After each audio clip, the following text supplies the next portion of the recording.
सबसे पहले शिवम मैं आपका रुख करूंगी। आपने जियाउर रहमान का बयान सुना, वो कह रहे हैं भाई संभल मुस्लिम बहुल इलाका है लेकिन मंदिर यहाँ पे सुरक्षित था। 46 साल तो छोड़िए, अगर किसी मंदिर को मस्जिद में हमें तब्दील करना होता तो 40 दिन बहुत है।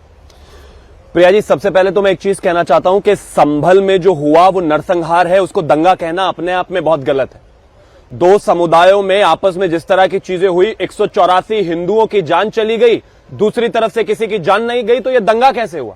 भाई मैंने अगर किसी को पत्थर मारा है और मैं किसी से लड़ रहा हूं तो सामने वाले को भी तो एक चोट लगी होगी, लेकिन चोट नहीं छोड़िए, वहां तो कुछ भी नहीं है। और इधर से अगर 184 लोग मारे गए तो ये दंगा नहीं, ये नरसंहार कहलाया जाना चाहिए। संभल एक नरसंहार है। अब आगे आते हैं, जहां तक बात उन्होंने कहा कि अगर हम इसको बदलना चाहते तो बदल देते। बंद कर दिया था भाई, दीवार से दीवार लगाकर मंदिर को पाट दिया गया था। जिस तरीके की स्थितियां वहां पर थी, जिस तरीके से शिव हनुमान मंदिर की स्थितियां बनी हैं, मंदिर हो और वहां पर कोई पूजने वाला ना हो, ऐसा हो सकता है क्या? और संभल में जो 78 में दंगा हुआ, बिल्कुल ठीक बात है।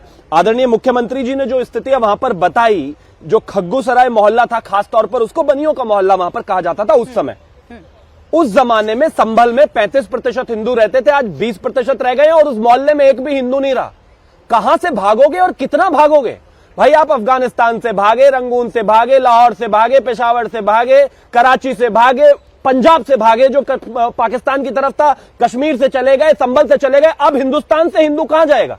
विषय बहुत साफ है। जो स्थितियां हैं, जो माहौल संभल में है, ये अपने आप ही इतिहास बताता है। जिस तरीके से एक ही जगह पर बैठकर जो है बनवारी लाल के घर में 24 लोगों को मार दिया गया, मारने के बाद उनको वहीं पर जला दिया गया। उनके परिवार वालों ने उनका अंतिम संस्कार करने के लिए पुतले जलाए उनके। और आज अगर कोई हमसे आकर कहे कि नहीं नहीं ये मंदिर क्यों निकाल रही है भाजपा, अरे 78 में भाजपा थी कहां? और सुनिए, रही बात मंदिर की, मैं तो कहता हूं कि इंसान भाग जाते हैं लेकिन भगवान वहीं रहते हैं। संभल में आज हनुमान जी वहीं पर है। अगर मर्यादा पुरुषोत्तम भगवान श्री राम के मंदिर की जब एएसआई ने खुदाई की तो श्री राम और श्री राम से संबंधित जितनी भी चीजें थी, तस्वीरें वहीं थी। आज अगर हम बात करें ज्ञानवापी की, तो वहीं पर बैठकर जो है भगवान नंदी इंतजार कर रहे हैं। आप इनको नहीं मिटा सकते। और अब एक और चीज पर आते हैं। विषय ये नहीं है कि खुदाई हो रही है, विषय ये है कि खुदाई में ये मिल क्या रहा है। और ये आजादी के बाद भी हिंदुस्तान में ऐसी कौन सी सरकारें थी जो लोगों को इतना आतंकित कर देती थी? आप अंदाजा लगाकर देखिए कि अगर इस देश में आदरणीय प्रधानमंत्री जी की सरकार ना आती, भाजपा ना आती, तो क्या इन सब के बारे में, इन मंदिरों के बारे में, इन प्रतीकों के बारे में क्या कोई बात भी करने लायक होता? अपने ही देश में, हिंदुस्तान में अगर हिंदुओं के साथ और मंदिरों के साथ ये दयनीय स्थिति है तो माफ कीजिए, सवाल दूसरी तरफ से पूछे जाने चाहिए, ना कि हमसे।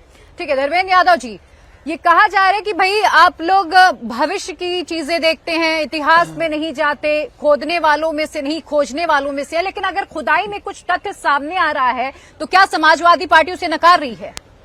प्रिया जी, भारतीय जनता पार्टी झूठ की बुनियाद पे चलती है, इसमें कोई दो राय नहीं है। अगर एक सूबे के मुख्यमंत्री झूठ बोल रहे हैं, उसके साथ साथ भारतीय जनता पार्टी के प्रवक्ता भी झूठ बोल रहे हैं, तो उसमें कोई दो बड़ी बात नहीं हो सकती है।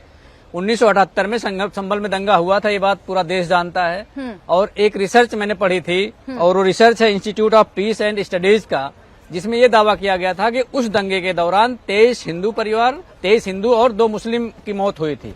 और भारतीय जनता पार्टी की पूरी टीम, चाहे योगी आदित्यनाथ का नाम ले ले, चाहे हम शिवम त्यागी का नाम ले ले, 213 का आंकड़ा बता रहे हैं। तो इससे ये पता चलता है कि भारतीय जनता पार्टी का आंकड़ा अब तक का है। हाँ, अब भारतीय जनता पार्टी की जो हिंसक मानसिकता है वो ये है कि देश के अंदर जो चीजें छोटी हुई उसे बड़ा बना के दिखाया जाए और उसका पॉलिटिकल माइलेज लिया जाए।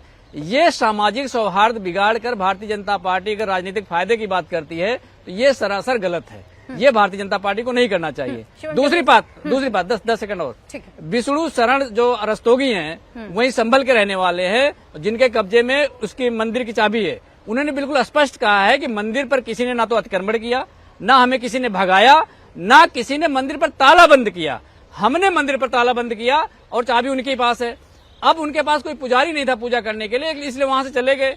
मैं शिवम जी की बात को वहाँ जो पलायन हिंदुओं ने किया 1978 के बाद, तो क्या आप उसे नकार रहे हैं? हिंदुओं ने पलायन नहीं किया। सुन लीजिए, पलायन भारत के आप मानचित्र पे अगर देखोगी तो पूरे देश से ग्रामीण के लोग शहर में आए हैं। मैं अंबेडकर नगर जिले का रहने वाला हूं और मेरे अंबेडकर नगर जिले में बरसावा हासिमपुर गांव है। उस गांव के 5 मुस्लिम परिवार शहर में आके बस गए हैं। तो वो पलायन उस तरह का पलायन है, भारतीय जनता पार्टी उसे अपने सुविधा अनुसार पेश करना चाह रही है, वो गलत है। अभी शिवम जी कह रहे हैं कि हिंदू पाकिस्तान से भागा, हिंदू पंजाब से भागा, हिंदू उस देश से भागा। क्या हिंदू भगोड़ा लग रहा है इनको? हिंदू को इतना ताकत नहीं है हिंदू के अंदर। शिवम के नजरों में हिंदू कमजोर है।